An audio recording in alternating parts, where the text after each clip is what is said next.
Hello. Today we are doing another read-alike video, so if you like this, then you might like this kind of idea. And like the one that I did last time, I'm gonna try to give you recommendations with specific elements from books that I think make them read-alike. So some of these are gonna be a little more general, just like, yeah, these have really similar plots, these have really similar kind of just overall settings, vibes, characters, whatever. But some of these are a little more of like, if this is the element you liked in this book, then I think you would also like this book because it also has that element to it. So hopefully that will make sense as we go along. I really love filming these and I hope you guys enjoy watching them. It's one of my favorite things to do. So anyway, let's just go ahead and dive on in because I've got, I think, about 14 or 15 of these that I want to do. So first up, if you like Truly Devious from Maureen Johnson, if you liked that series of YA mysteries, I would definitely recommend the Clue mystery series from Diana Peterfront. This is a trilogy of YA mysteries that are based on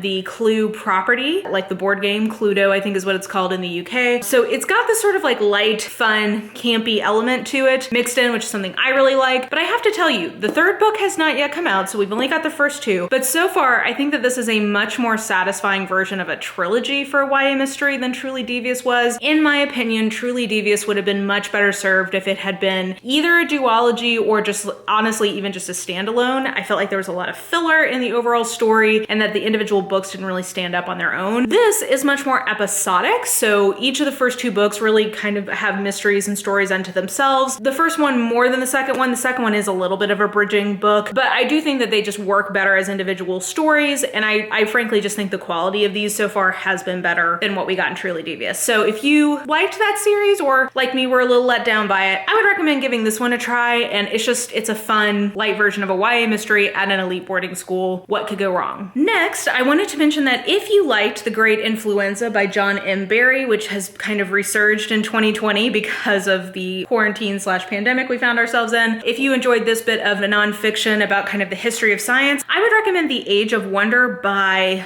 the author is escaping me, but you can see it on the cover. I just think that both of these, a lot of what they are a celebration of the history of science when it was really in a very exploratory phase. So this is specifically talking about sort of the development of medical science, particularly in the US, but a little bit kind of worldwide. And then The Age of Wonder is really talking about sort of the 17 and 1800s era of Enlightenment science when we were just figuring out a lot of foundational things that would come to allow us to have like bigger scientific breakthroughs in, the late 18 and 1900s. So I think that both of these feel very celebratory of the people who sort of pioneered their respective scientific fields. So if that was a big part of what you liked about this book, I think The Age of Wonder would also be a big hit for you. Next, let's go nonfiction, and we're gonna go to two of my all-time favorite nonfiction picks. So if you liked Sam from the Beginning by Ibram X. Kendi, which has been a big title in the last 5 years or so, with good reason, this is an absolutely masterful book that I adore. I would highly recommend Black Reconstruction in America, 1860 to 1880 by W.E.B. Du Bois. This is a foundational text for a lot of the nonfiction that is thinking about or addressing theories of racial hierarchies or sort of histories of racial hierarchies in the US. Having read both of these, I can definitely see the influence of this book on Stamped from the Beginning. And if you loved the history in Stamped from the Beginning and want to go deeper, I really recommend this book. And frankly,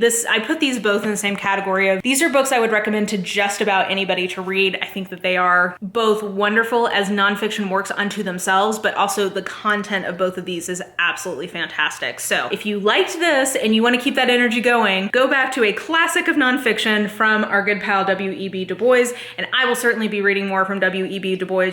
I really enjoyed his writing in this. So highly recommend both of these. Okay, maybe let's go fantasy. So if you enjoyed The Wicked and the Divine, I've only read the first one, so I can't speak to the series as a whole, but if you enjoyed this graphic novel and what you liked about it was the sort of dark take on gods walking among us, I would recommend The Library at Mount Char from Scott Hawkins. I will tell you that this is a very dark book, but the vibe I got from this anyway was that this is sort of a kind of dark take on the human condition. So if you're down with that sort of point of view on humanity, I think you might be able to get down with this version of grim, dark, sort of sciencey, sort of fantasy-y. Are they gods? Are they just like super enabled science people? It's hard to say, but I just feel like there's a similar kind of ethos, and that specific component of these super powered creatures influencing referencing world events, I felt like was a connection there as well. Then maybe let's go to 2 for Ruby Dixon. So first, if you like Bound to the Battle God by Ruby Dixon, which is an epic fantasy romance, I would definitely recommend Between a Vamp and a Hard Place by Jessica Clare. I have done the copyright research and I can tell you that these are the same author under different pen names, and these have very, very similar plots between the 2 books, but Between a Vamp and a Hard Place is a paranormal romance where it's basically vampires and they are fighting Dracula, and but it's a very similar kind of vibe in terms of sort of a road trip. Kind of the character types in both of these books are pretty similar. I will say I think Bound to the Battle God is an evolution from Between a Vamp and a Hard Place in terms of I can see the growth of the author in character development and sort of overall plot dynamics. So I don't think Between a Vamp and a Hard Place is as good, but it's still just like a light, fun version of what Ruby Dixon does so well. So I still really would recommend it. And if you liked Bound to the Battle God and are open to sort of a paranormal take on that, I would recommend Between a Vamp and a Hard Place. Another recommendation or read-alike for Ruby Dixon I wanted to mention is that if you're enjoying the Ice Planet Barbarian series, I would say the series that I think, or maybe the author, I don't quite know how to quantify this, the overall vibe or like writing that I think reminds me most of Ruby Dixon has been from Michelle Mills. And she has a series, I can't remember the name of this series right now, but I'll be putting the covers up here. The particular book I would recommend is called Zorian's Game, and it's basically a take on The Most Dangerous Game, that short story, but a sci-fi romance version of it. And in Michelle Mills's sort of universe or her world, there's this species of alien who find their fated mates by clasping claws, clasping hands. And so there's a lot of the same way that in the Ice Planet series, you're always wondering who the Kui is going to put together. In Michelle Mills's series, you're always wondering if they're actually accidentally going to touch hands and find out that they are mated. So I think that whole series from Michelle Mills is pretty fun, but it's one that definitely gets better as it goes. So Zorian's Game, I think, is like the 5th-ish book in the series, and I would recommend starting with that one so you can see kind of how good her books get, and then go back to the beginning. I don't think they're as good, but they're still a lot of fun. So if you're liking Ruby Dixon and you want some other kind of speculative romance, Michelle Mills would be my recommendation. And then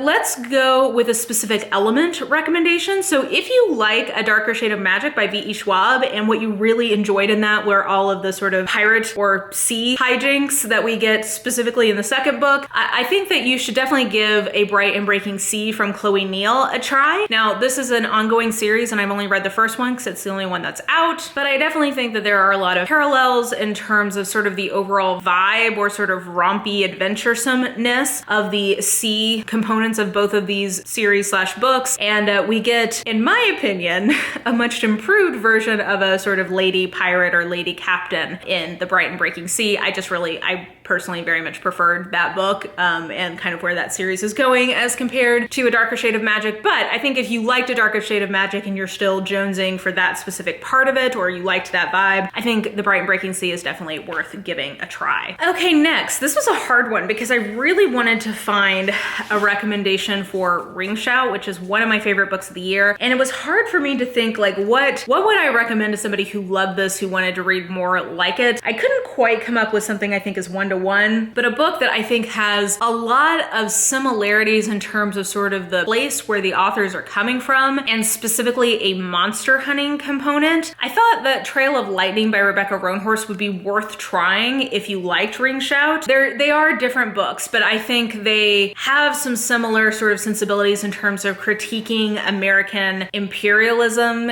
and colonialism with Native and African people, basically. So I think that is a shared kind of underlying sensibility. And then, like I said, both of these involve some pretty amazing monster hunting scenes. So if you liked that part of this, Trail of Lightning is worth trying from that perspective as well. This is a novel, but it's still pretty short. This is a novella, so, you know, not a huge time commitment. Also, I adore Rebecca Roanhorse, and she will show up again on this list, and she's a goddess who I love. So anyway, I just wanted to mention that I'm struggling to really, I want to read more from this author so that I can maybe get better read-alikes, but if you did really love this book on my recommendation, and you haven't read Trail of Lightning, I do think that there are some thematic and kind of plot beat similarities. And then two big series that I just wanted to mention, I think, if you like one, I think you would like the other, kind of similarly to what I was just talking about in terms of vibe and some of the same plot elements. So if you liked the Poppy War series and you're trying to get a new series going, I would definitely recommend Black Sun from Rebecca Roanhorse, because I think both of these have, again, kind of an underlying idea of using non-Western cultures as the basis for the fantastical world in a way that I think makes some interesting commentary on kind of conventional expectations readers have in high fantasy. I think that these are both written with a real kind of like verve to them and some darkness. It's like, it's not quite that it's grim dark, it's just that it has like an unflinching view of the darkness possible from humans towards one another. And then these also both have sort of this element of the gods walking among mortals, or at least directly kind of manifesting in some meaningful way into the plot, and in a way that I think is pretty interesting, and a part of both of these books that I think make them special is their use of the gods in the magic system. So I think if you've finished this and you're looking for a new series, this would be what I would recommend. And likewise, if you read this because of all the hype this year and you haven't gone back and read the Poppy War, I do think the Poppy War is a little more violent and like grim dark, but I think that there's a lot of synergistic vibes happening between these two. And then a classic pick. So if you like The Adventures of Sherlock Holmes by Sir Arthur Conan Doyle, I would recommend trying Partners in Crime from Agatha Christie. To me, just because of the lightness of tone and sort of the different types of mysteries that are in there is something very Sherlockian about some of it, in terms of if you're looking for short stories, have a kind of light fun element to them. I think that this is Christie's recurring detectives at their lightest and most fun. There's also a direct homage in Partners in Crime to Sherlock Holmes, so if you've already read Sherlock Holmes, you will enjoy seeing that in one of the short stories. So yeah, if I was gonna give you, in general, I always say that if you like Sherlock Holmes, Agatha Christie short stories are a good place to go. But in particular at this point, now that I've read Partners in Crime in its whole, I would say that is the collection I would steer people towards as a attempt to go from Arthur Conan Doyle to Agatha Christie. Another nonfiction pick, I would say that if you've enjoyed Caste by Isabel Wilkerson, definitely recommend going back and reading The New Jim Crow from Michelle Alexander. Both of these I think I would describe as social histories trying to reckon with and describe the evolution of racial hierarchy and racial discrimination in the US. And I think they have kind of different projects, but in terms of a social history with a specific argument, there's definitely parallels there. And I know Caste has been really big this year, but I do think Michelle Alexander's book is actually even better, and as a piece of nonfiction unto itself is a little bit better argued. So anyway, I think if you've liked Caste, go back and read Michelle Alexander, but you can't go wrong with either because they're great books. Then I would say that if you liked the Guernsey Literary and Potato Peeled Pie Society from probably 10 years ago now, if you liked that book, I would definitely recommend The Jane Austen Society by Natalie Jenner. This was a historical fiction pick that came out in 2020, and I saw this parallel from a lot of people, so this is not a new one, and I probably don't need to linger on it, but these are incredibly similar books in terms of just sort of their cozy vibe, their setting, and their time period, and the quality of writing I think in both is really quite good. So it's a parallel a lot of people have made, but let me just remind and kind of co-sign on that comparison. If you liked the Guernsey Literary and Potato Peel Pie Society and you're looking for something else, definitely the Jane Austen Society is a good pick. Another classic one, so this is a specific element, but if like me you're a weirdo and the part of North and South that you enjoyed the most from Elizabeth Gaskell was the kind of musings on the state of the Church of England, then I recommend The Warden from Anthony Trollope. And I don't think that there's that many of us who like that specific element, but I really enjoyed that in this book, and this is an entire little novel that is mulling on and hand-wringing about the state of ethics and, you know, kind of how they are being implemented through the rules of the Church of England in the mid-1800s. So there you go, very niche specific recommendation. And then the last one, I guess, I will say that if you enjoyed One by One this year from Ruth Ware, I would definitely recommend going back and reading An Unwanted Guest from Sherry Lapina. Both of these are isolated close circle mysteries. Both of these, the method by which people are isolated is snow, and both of these are at some version of a hotel. So definitely personally prefer One by One because I think the writing in this one, I just wasn't totally sold on, but I think they both have a lot of thrills, fun. If you like this trope, you're probably gonna like both of these. So I think that that will do it for this round of if you like this, then you should read this.